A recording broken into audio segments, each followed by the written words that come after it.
Oh no, tidak, celaka 13. Ngeri banget tahu nggak? Nggak tahan aku denger itu. Bikin ngeper hati, serba nggak enak rasanya. Buat rasa tertuduh, mana bisa kita mengenapinya. Jadi nggak yakin kalau gitu. Selalu ada yang kurang. Jadi banyak kewajiban. Merasa kerdil saya. Pengen menyerah aja deh. Hal itu selalu menghantui saya. Jadi selalu was-was nih. Itulah efek yang muncul ketika kita mendengar suatu kabar buruk. Dalam episode bodoh, rubuh, rusak ini, kita akan menelisik maksud dua macam dasar di mana jika tidak melakukan perkataan Yesus, kita adalah orang bodoh, hidup kita rubuh dan rusak hebat.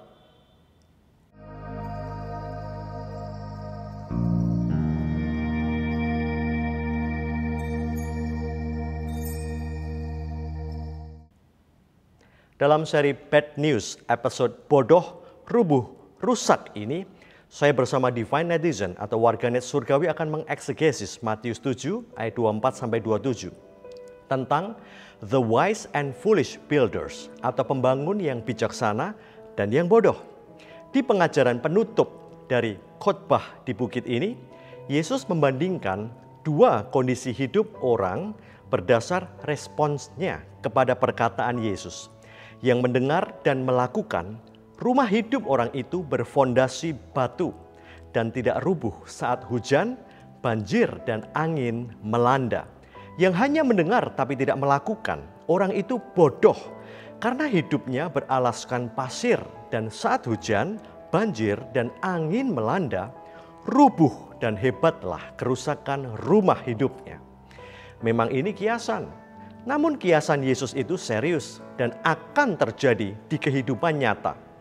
Jika tidak mengamalkan perkataan Yesus, saat ujian kehidupan datang, siap-siap kita jadi orang bodoh. Orang bodoh, moros, diartikan bebal dan asusila, yaitu orang yang tidak punya akal sehat, gagal di dalam kehidupan, dan dihindari banyak orang. Jika tidak mengamalkan perkataan Yesus, saat hantaman kehidupan menerpa, hidup orang itu rubuh, petosis, dan rekma. Usahanya rontok, keluarganya hancur, harga dirinya remuk, dan hidupnya falling apart atau luluh lantak menjadi puing-puing yang tidak diingat orang lagi. Ujian dan hantaman kehidupan pasti akan datang. Saat kita gagal melaksanakan perkataan Yesus, akankah hidup kita sedemikian hancur leburnya tanpa ampun? Selalukah kita konsisten melakukan perkataan Yesus? Matius 7 ayat 24, setiap orang yang mendengar perkataanku ini dan melakukannya. Bahasa aslinya menggunakan bentuk jamak perkataan-perkataanku ini atau these words atau these sayings of mine. Jadi tidak hanya merujuk pada satu perkataan Yesus saja, namun banyak atau bahkan semua perkataannya. Tidak terbatas pada khotbah di bukit dari Matius 5 hingga Matius 7 saja. Ini juga bisa dimaknai seluruh perkataan Yesus yang membentang di Alkitab selama hidupnya. Perkataan Yesus berisi hiburan, pengharapan, koreksi jalan pikiran, dan standar perintah-perintah Taurat yang sangat tinggi itu. Nggak hanya yang sempat diajarkan semasa 33,5 tahun hidupnya, yang nggak sempat diajarkan pun asal ada di dalam Taurat, itu juga termasuk ajaran Yesus.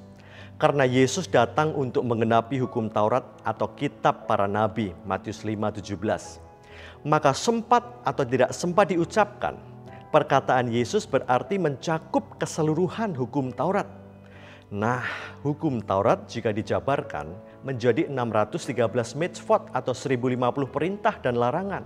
Itu mencakup 14 hindarilah, 74 jadilah, 30 janganlah menjadi, 142 marilah, 20 marilah tidak, 14 kenakan, 12 tanggalkan, dan ratusan perintah lainnya yang keseluruhannya wajib dilakukan tanpa celah.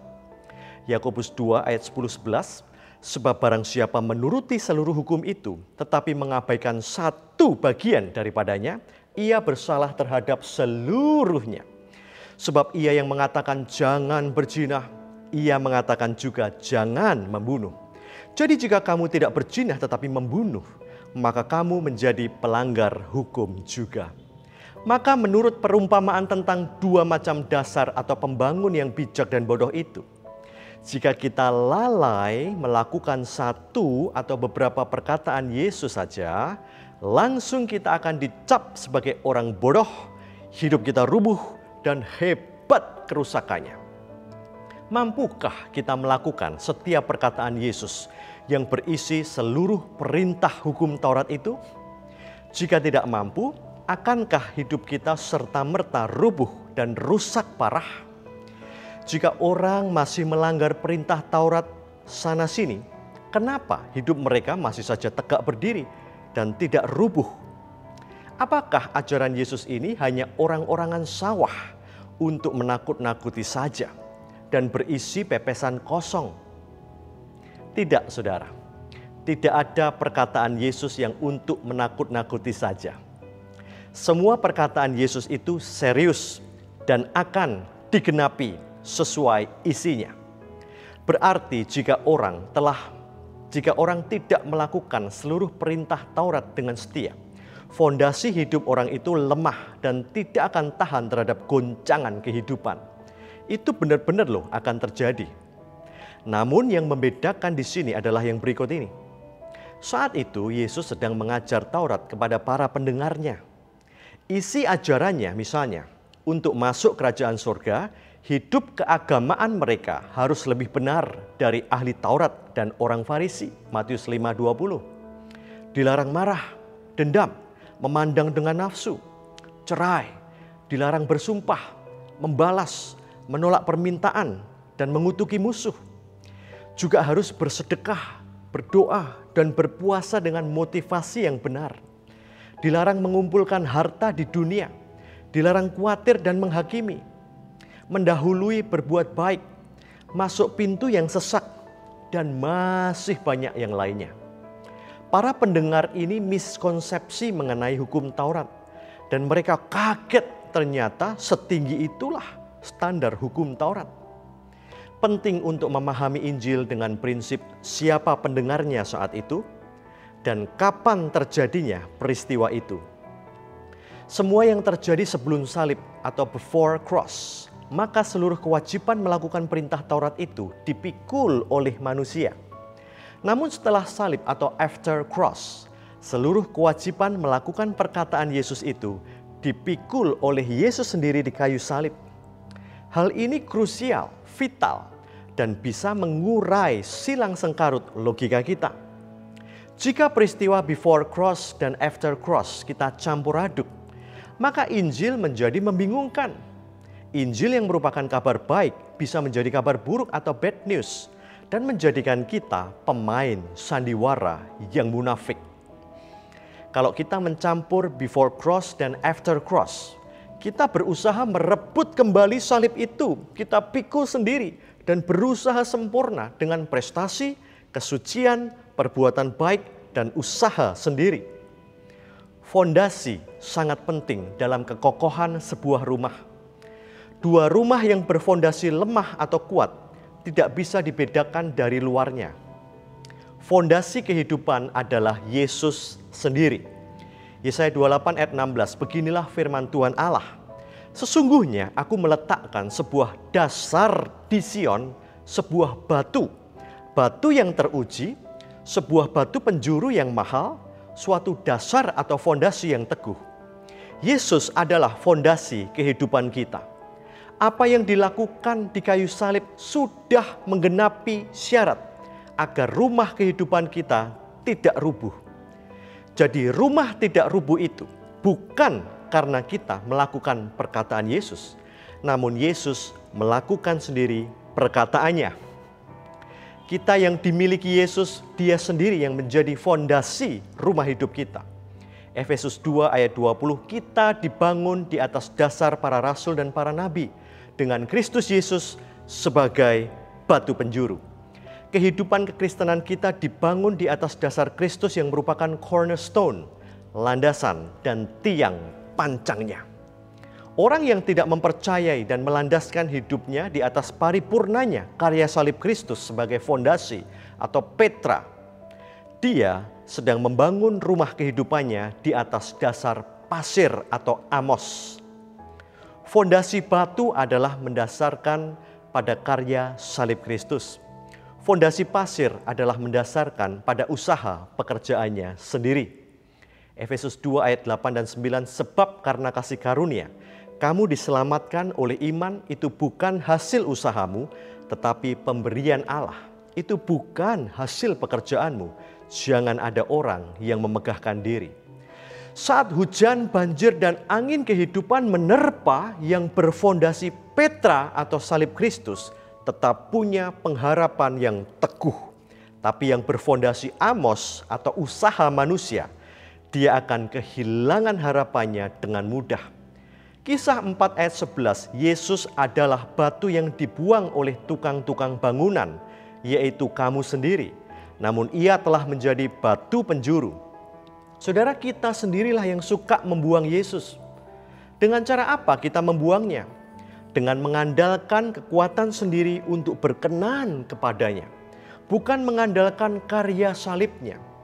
Padahal jika kita mengandalkan petranya, salibnya sebagai fondasi, hidup kita itu akan teguh, solid, dan stabil. Jika kita mengandalkan usaha kita sendiri sebagai fondasi, hidup kita itu akan goyah dan labil karena di atas amos atau pasir. Maka jangan menjadi manusia pasir atau sandman, tetapi jadilah manusia batu karang atau rockman. 1 Petrus 2 ayat 6 dan 7, sesungguhnya aku meletakkan di Sion sebuah batu yang terpilih, sebuah batu penjuru yang mahal, dan siapa yang percaya kepadanya tidak akan dipermalukan. Karena itu bagi kamu yang percaya, ia itu mahal. Tetapi bagi mereka yang tidak percaya, batu yang telah dibuang oleh tukang-tukang bangunan telah menjadi batu penjuru, juga telah menjadi batu sentuhan dan suatu batu sandungan. Bagi yang tidak percaya bahwa hidupnya sudah sempurna di dalam Dia, Kolose 2 ayat 10, namun masih menganggap kinerjanya berkontribusi terhadap keselamatannya, Yesus menjadi batu sandungan atau stumbling stone bagi dia. Orang yang masih mengandalkan kesucian dan kekuatannya ini, saat badai kehidupan menghantam, dia akan rontok seperti rumah-rumahan dari kartu remi yang ringkih. Melakukan perkataan Yesus adalah mengerjakan keselamatan. Dan itu sangat penting untuk dilakukan. Namun secara aksis horizontal dan bukan untuk membeli perkenanan atau menjaga keselamatan. Secara aksis vertikal, kita sudah selamat. Karena di atas salib, Yesus berkata, tetelestai, atau sudah sempurna. Jadi saudara, bad news telah menjadi good news. Tadinya kita takut rumah hidup kita tuh rubuh dan rusak hebat saat kita tidak melakukan perkataan Yesus. Namun sekarang kita yakin Yesus sendirilah yang menjaga tetap tegaknya rumah kita. Karena Dia sendirilah yang telah menjadi fondasi yang kokoh bagi hidup kita. Tinggal kita membangun hidup kekristenan kita di atasnya. Jadi bro and sis, tetaplah mau belajar.